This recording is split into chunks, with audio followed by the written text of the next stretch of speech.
Hello, my name's Buster. And my name's Boots. And welcome back to the Beam AI Racing Series for Race 5. Yes, this time it's the off-road class, so it'll be interesting to see how the vehicles get on. It will, because we saw that a lot of the other vehicles with stiff short travel racing suspension were struggling on the jump and they were bouncing up all over the place and struggling to regain control. Yes, but with these vehicles they've got longer off-road suspension, so perhaps they'll deal with the jump better. They might do, but it'd be interesting to see how they get on around the bends and will they be able to put that power down. And of course, when all the vehicles are together in the main race, I'm sure it will be carnage. And it will be, and that's what I'm wanting to see. I'm looking forward to that. So, we're just getting ready to get started. It's the Ibishu Hopper Crawler, which will be going first. So, it's a vehicle from Japan. We've got some extra information here. It's got a power to weight ratio, basically horsepower per 1 pound is 0.08 something. Oh, you weren't quick enough. No, I wasn't quick enough. So, the hopper's getting started. And we're getting ready to get this underway because we have to decide the grid position of the main race. We do, and the only way to do that is by getting all these vehicles to have their own goal on the track, to set their time, and that will determine the grid positions and who will be in pole position.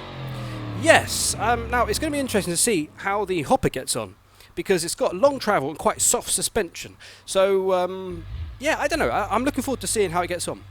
Yeah, it'll be interesting. It will be interesting. I'm still waiting to see, the big US muscle cars go. There's a bit of American muscles needed, not these Japanese racers. Racers? Well, this isn't really a racer. I mean, it's 345 brake horsepower. I mean, it's designed to go slowly over, the rocks and difficult terrain. So I don't know how it's going to do. I mean, you can see it looks like perhaps he's taking it quite easy. But now he's put his foot down, and the first jump. Gracefully floating over the jump like some kind of a cloud. A cloud? Well, that's a weird analogy. I don't know if it really looked like a cloud to me. Well, compared to all the other vehicles we've seen, let's see how it gets on. Ready? This is going to be the first lap. A 37.16 for our graceful cloud. Yeah, so it wasn't a very good time. Not a good time at all. So the record is the Owl.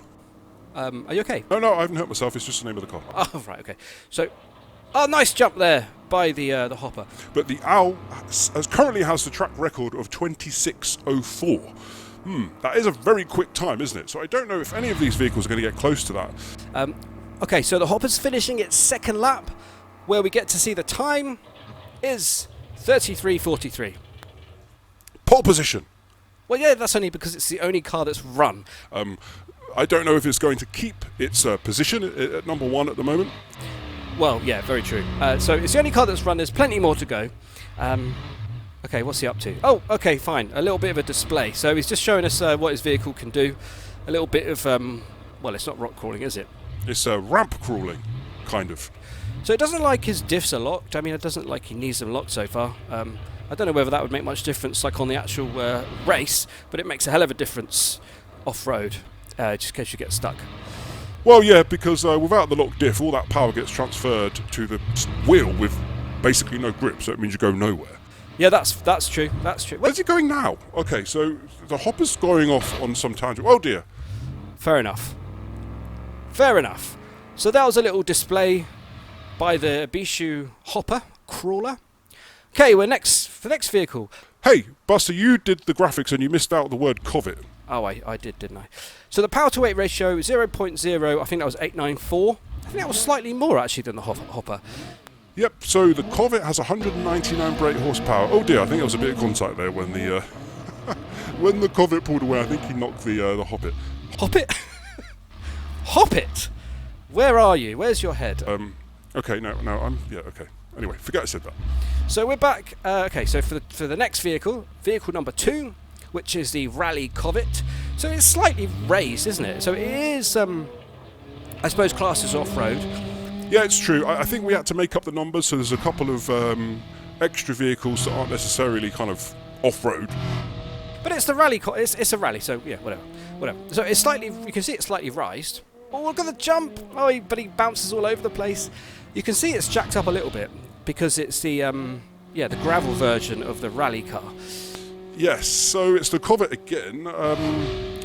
So this, what we're looking at here, so once the grid positions are decided, so this is Okay, 34.63. That's not a bad time for its first lap. no, it's not too bad, I suppose, but it's not good either.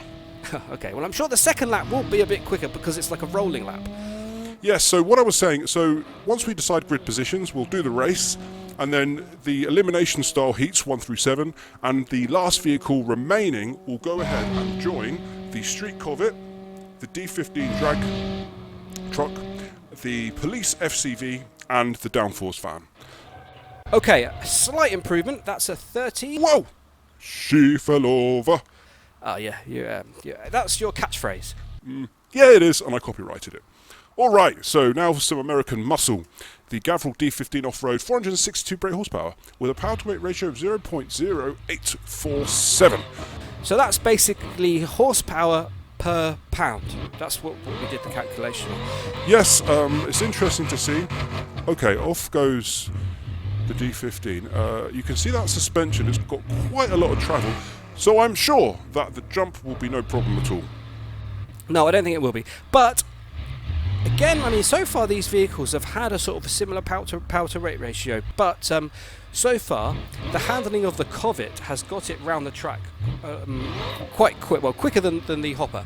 So it'll be interesting to see now how this American D15 off-road vehicle does compared to the first two vehicles that were both Japanese cars. So we're getting ready to go. Off we go.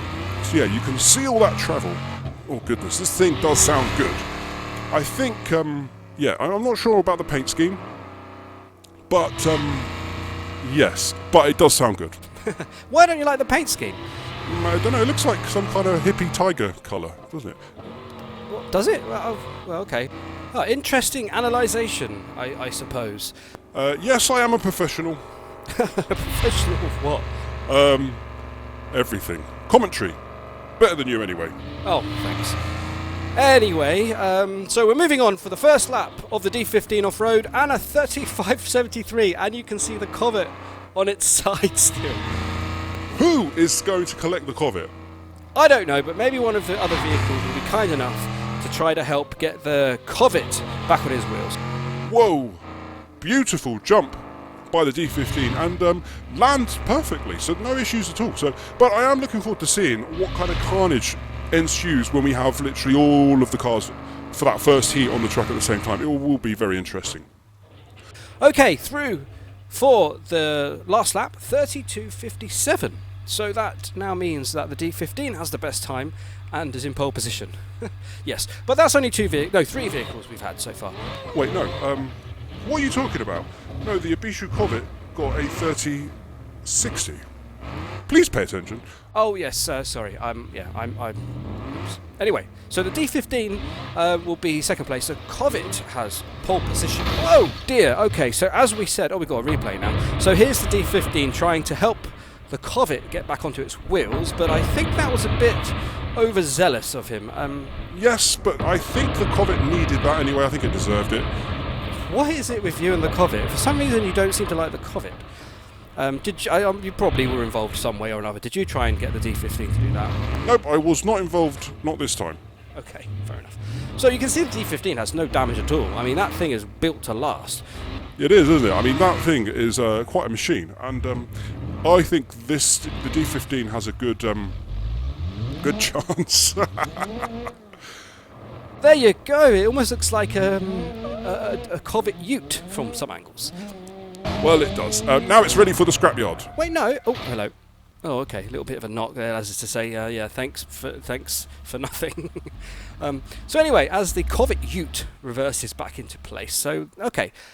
Okay, next, the Hirochi Sunburst off-road, 303 brake horsepower, power-to-weight ratio of 0.0971, 0 to 63.9. Wow, okay. So, this is the home of the Sunburst. We're on the Hirochi Raceway, which is where the Sunburst was built and tuned and tested.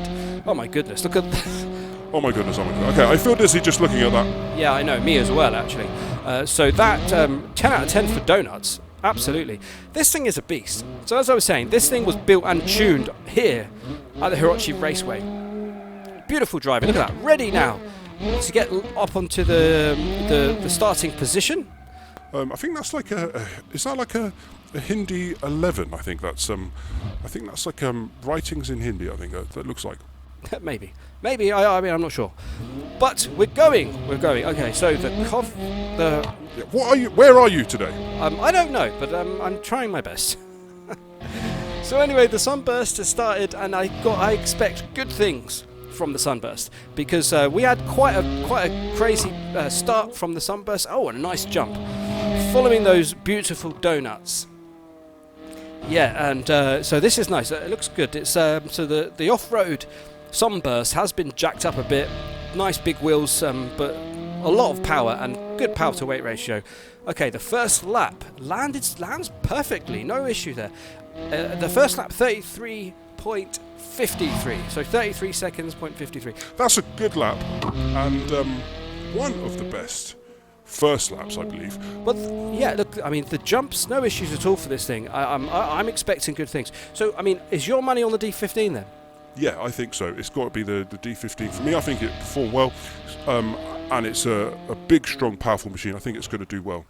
Good. So, wow. Okay, so the sunburst now takes the pole position away from the Covet with a 29.90 best lap. So that means that the sunburst is now has pole position.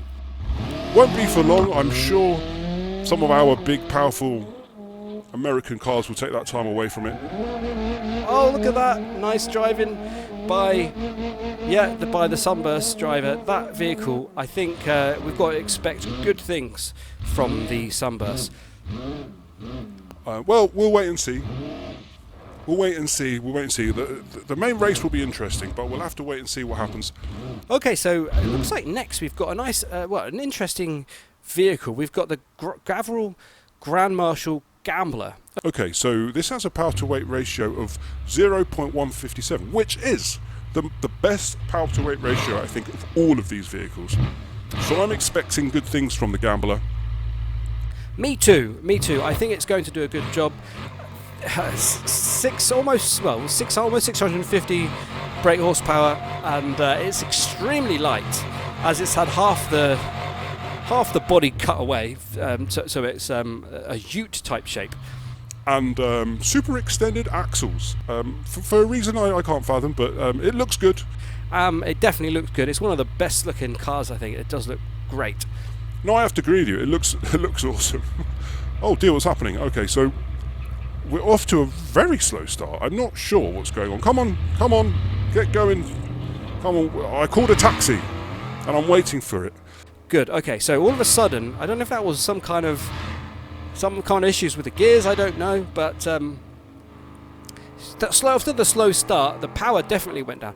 Beautiful jump by the Gambler. It was a good jump, and I'm really excited to see how this thing gets on. But I think what will be difficult in the main race with all of the vehicles on the track at the same time, notoriously, external wheels are an issue. Okay, 40-second dead. But that's partly because of the issue when the car got started. We don't know what's wrong. Maybe we'll get more information later on. We have no idea what happened. Maybe it was some kind of technical problem. Maybe, but now, oh my goodness, flying beautifully. So now the pedal is to the metal, and because the Gambler has time to make up, if he doesn't want to be in last position, he really needs to gun it now for this last lap to get a good time. Otherwise, he's going to be at the back of the pack. Yes, so a massive improvement. Almost 10 seconds off the first lap. That's 30.90, which puts it in third place. So at the moment, the Sunburst will have the first position. Then it's the Ibishu Covet, Japanese-centric. Yes, so we need something else in there. We can't have it all Japanese. All right, but the Gambler has got a 30-second 90, which puts it into third position. Third position for the Gambler. Okay, and it looks like slowly getting back into the paddock, into its position, and we will be getting ready for the next vehicle, which is from Italy, the only Italian in this race. Only 90 brake horsepower and not a great power to weight ratio of 0.0472. So, but then I don't know if power is required. Power's always required. What are you talking about? Well, I mean, it's just a type. I mean, we saw so many vehicles lose control off of that ramp and smash into that barrier and then completely incapacitate themselves. So maybe being a smaller vehicle with less power, maybe we'll stay out of trouble. Well, yeah, or it's going to get run over by one of the big American cars. Probably, actually. I mean, I don't know. Let's see. It'd be interesting to see. I love the sound of this thing. That little flat boxer engine in the back there, it just sounds great. So this is the Baja vehicle. So it's a bit of a special vehicle. Like I said, to make up numbers, we had to add a couple of extra vehicles. They're not necessarily off-road spec, but I mean, it technically is off-road still. All right, stop rambling. We understand. Okay, fair enough. So, the Baja is off for its first lap. We're waiting patiently to see what this time's going to be. And what's the first lap going to be? 35.66. Not too bad, by this race at least. I mean, we've had some really quick laps in the last few races, but these vehicles being off-road vehicles. Oh, beautiful shot of the jump there. Again, dealing with the jumps beautifully. No issues for the Baja at all. Quite a bit of suspension travel. It's very light. I don't think it's going to have any issues, but I think what problem it will have will be battling those big heavy cars. Okay, second lap, 31.39, which isn't bad actually. That's not too bad. That's not a bad time at all. Considering this is a bit of an underdog power-wise, it doesn't have much weight, not even a great power-to-weight ratio, but it's done well. I think it's quite stable. Again, though, with those wheels that are not, I mean, they're kind of almost, they are sticking out the sides a bit. When all these vehicles are together on the track with these external wheels, these big off-road tyres, there'll be some contact, and it'll be interesting to see how they deal with it. Yeah, I'm excited for that. Okay, so the next car, the H15 Vanster Off-Road, 506 brake horsepower, power-to-weight ratio of 0.0865. So they're, a similar one. I mean, the best power-to-weight ratio is that Gambler. It's got an extremely good power-to-weight ratio, and sometimes if you don't have the weight or the downforce, you just get lots of wheel spin. But with the Gambler, it's got big, massive, grippy tyres, so I suppose it kind of counters that issue. Yeah, so I mean, I'm looking forward to see how the Gambler does. Me as well. So the H15 Vanster is on its way. Again, sounds beautiful. Yeah, you can't beat a big V8. You need some muscle. You need some muscle in there, don't you? Well, yeah. Yeah. Oh, beautiful jump by the Vanster. So this is the beamng delivery. Don't forget to call 1-800-555-BEAM to get your, Amazon packages delivered on time. Yeah, I suppose so. And I'm sure the Vanster will deliver your packages very quick. Okay, 36.52 for the first lap, which isn't too good. But as we always know, the second lap is always quicker, as it's more of a rolling lap. It is a rolling lap, and there's another jump coming here for the Vanster. Beautiful jump. And lands. Just no problem at all. Just sort of floats gracefully down and touches down on the road. It does, and as I suspected, these vehicles are doing great on the jumps. But, okay, second lap, what's it going to be? A 32.78. Okay, so not a bad time. Oh, we get it there on time, as the slogan says on the back of the van. Oh, we've got a lovely close-up of the back of the van. So, yep, way off the pole position time. Oh, J-turn, there we go. Nice J-turn, beautifully done. Okay, we're getting set up for the final car, the D15 Off-Road, 462 brake horsepower, power-to-weight ratio of a 0.0847, which again, I suppose, pretty standard power-to-weight ratio across the board, actually. Interesting to see the extra information. It is. Well, and this this is jacked up high. Jacked up really high. Oh, no, wait a minute, you made a mistake again. This is the Roamer. Okay, so remember, this is a Roamer, not... okay, so Gavril Roamer Off-Road. A bit of a mistake in the graphics there. We apologise for that. It's all your fault. Oh, yeah. So, sorry, I am in control of that, and that is my fault. But anyway, the Roamer jumps beautifully. Look at the suspension. Lots of travel on that suspension. And I keep saying it, but I can't wait to see all these vehicles on the track at the same time. I can't either. It's going to be interesting. The little Covet and the Baja are going to get run over. They might do. They might do, actually. So a 35.69 for the Gavril Roamer. Not, not bad for a first lap. I mean, we know that the second lap is going to be quicker. And I do love the blue paintwork. I do love the blue paintwork and the matching blue roll cage. I think it looks great. And he's carrying his spares. He's got extra fuel, extra tyres, just in case anything goes wrong on this small track. Perhaps overkill. Maybe, but he's through for the second and final lap, a 33-second dead. Now, okay, so we are currently putting together the track list for all the positions. So we can confirm then that the Sunburst has the pole position with the best time. Okay, off the Roamer goes back to pull up into the paddock, and good. Whilst we get together the list for you, we're going to... So just a quick recap. So there are 9 races. Races 1 through 8. Oh, yeah, well, off goes the Hopper. I don't know where the Hopper's going again. But there are races 1 through 8.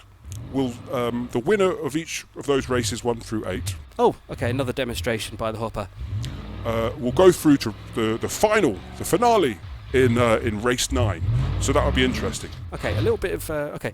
Oh, no, we got a ramp. Okay, so now the Hopper is going to try and do a little bit of a demo for us, but I think he needs to lock those diffs. They're not locked so far, and if he locks them, he'll be able to get over the vehicles a lot easier, but we'll see how he gets on anyway. Just that poor Covet.